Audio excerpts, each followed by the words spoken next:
Hi, everyone. I am today going to explain to you the math involved in the Big Sled project. Well, I'm going to start. This is the first video. Let me get rid of this little notification. So, in the sledding project, one of the requirements is the calculations, which you can see I've highlighted there. And I'm going to go down and show you that.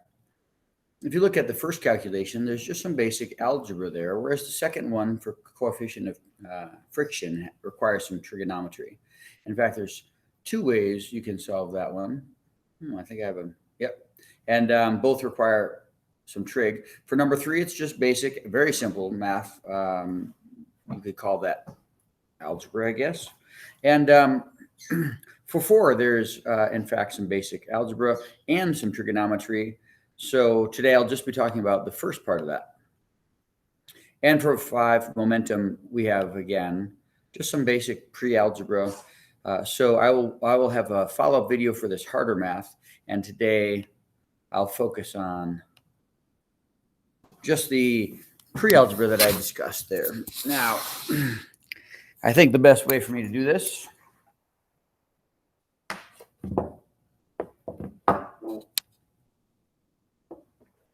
is with these whiteboards. So the first problem, the potential energy, we had three possibilities.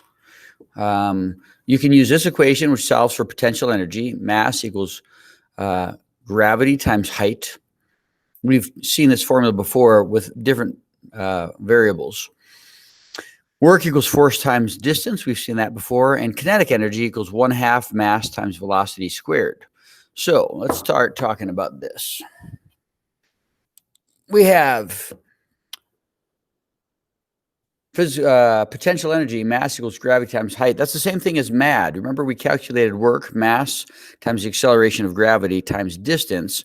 This G stands for the acceleration of gravity. This H stands for the distance, the height the sled starts from as it moves down the hill, or the height of free fall of something falling. Same thing we intended here. So you've seen this formula, we've used it, and we called the G, the acceleration of gravity, we just called it A. We called the H, the height, distance. You've seen it in this form before. This is what we use to calculate work or energy, which is the same thing. Now, let's say in my made-up example that we have a mass of 12 kilograms. Acceleration of gravity you're familiar with. Let's say our height is 3.3 meters. You simply multiply those three things and get your answer here in joules. Now, I want to show you that the other formulas will give you about the same answer. So you have your choice of which one you want to use. So we have 388 joules. Remember that number. Here now is a formula, kinetic energy, 1/2 mass times velocity squared. Now, first of all, in order to find this, we need to know velocity. We're going to just derive it right now. Hopefully, when we go sledding, we can use the radar gun, actually measure a final velocity before, for example, going over the jump. For now, we're going to say we want to derive it using this formula, time. We need, well, the acceleration of the sled is something we can calculate times the time it's in the air. Now we're going to, for my example of dropping something 3.3 meters, I think the mass was 12 kilograms. Well, we're going to say it's in free fall. We want to know how long that thing is in the air if it falls for 3.3 meters. So we're going to use this formula to calculate time. Square root of 2 times the height, or 3.3 meters, divided by the acceleration of gravity. And I wrote it all out here. When you divide these two numbers and double them, and then take their square root, you get 0.82 seconds. So now we know our velocity. That'll allow us to do this formula. Our velocity is going to be that number times the acceleration of gravity. So 8.82 seconds we calculated will be multiplied by the acceleration of gravity, because this is something you should be familiar with. We used it quite a bit when talking about Coyote and Roadrunner and formulas for objects in free fall. So velocity equals acceleration times time. Acceleration of gravity is 9.8 meters per second squared times 0.82 seconds in the air. We get a velocity of 8.036 meters per second. Now we're going to use that velocity There's 8.036 meters per second. Our velocity squared, therefore, would be this 8.3036 times 8.036 is 64.6 meters squared per second squared. Now we have a velocity squared, which we can put into this formula. So 12 kilograms, our mass, divided by 2. So 1/2 times 12 kilograms times velocity squared gives you, and you'll see that our solution is the same as before when we used the other formula. So for solving problem 1 for the sled project, you can use either one. The next bit of algebra that didn't require any trigonometry was calculating the velocity. Now it's the average velocity. Now I explain that. First of all, it's super simple. It's just a distance. We're going to actually take a little rolly wheel and walk from the finish line up to the start line on the snow slope and calculate a distance. We're just going to figure out how far that is from the start to the finish. And then we're going to have a stopwatch, and we're going to say go. And as you cross the finish line, we hit stop, and we have now our time. How long did it take you? So you have to get your velocity in meters per second. We'll have how many meters was this and how many seconds did it take you to cover that distance. Here's what's important. It's an average distance because when you started, you were going 0 miles an hour, 0 meters per second. You were barely moving at all. Let's say someone's holding the sled up and we say go, and they pull away their foot and allow the sled to start moving, and it starts from 0. And it goes faster and it goes faster, and gravity makes it pick up speed and accelerates all the way down. So it's going at top speed at the bottom. In fact, that's the only moment it had that velocity. And when you divide it by all that distance, you get the speed is going exactly the center point. There was one spot when it was going that point, when it was going that velocity. And then the speed picks up from there, and it's going way faster at the bottom. So when you use this simple formula, you take the time, total time of travel, and divide it by the total distance gone. Well, you end up with the velocity in the middle of that run, the average velocity, which is fine. We'll calculate that. It's simple to do, and it gives us some good information on average, how fast were you going.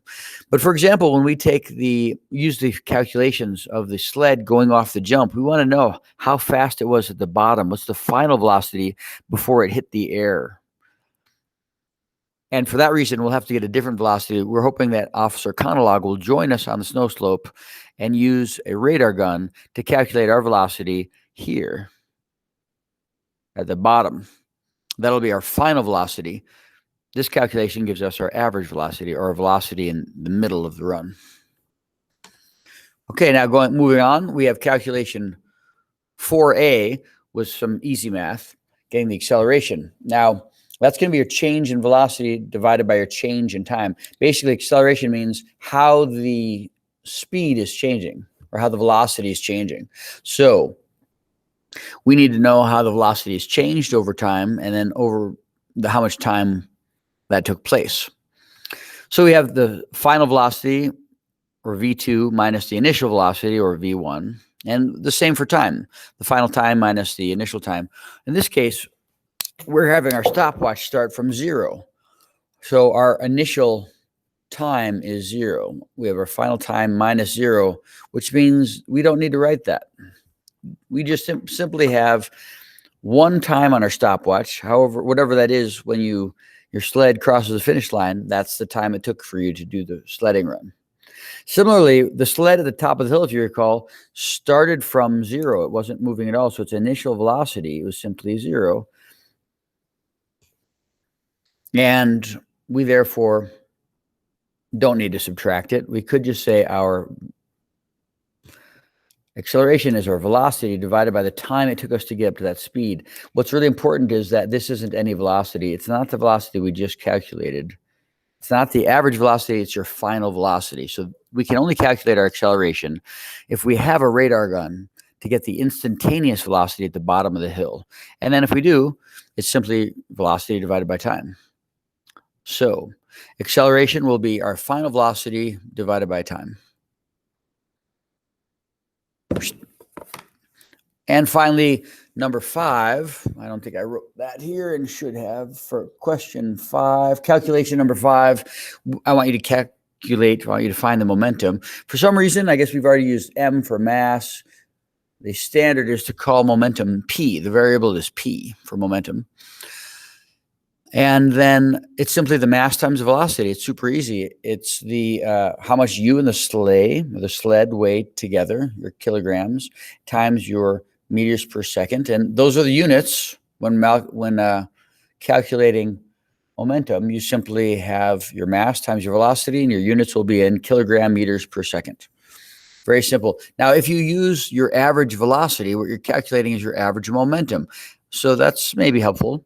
About how much momentum did you have, in general while you were sledding versus how much did you have at the bottom of the slope. Now, if you're calculating this because you ran over somebody with your sled and they are suing you and they want to know how much force you hit them with, they might want to know your momentum, where they got hit. If they got hit at the finish line, they definitely want this.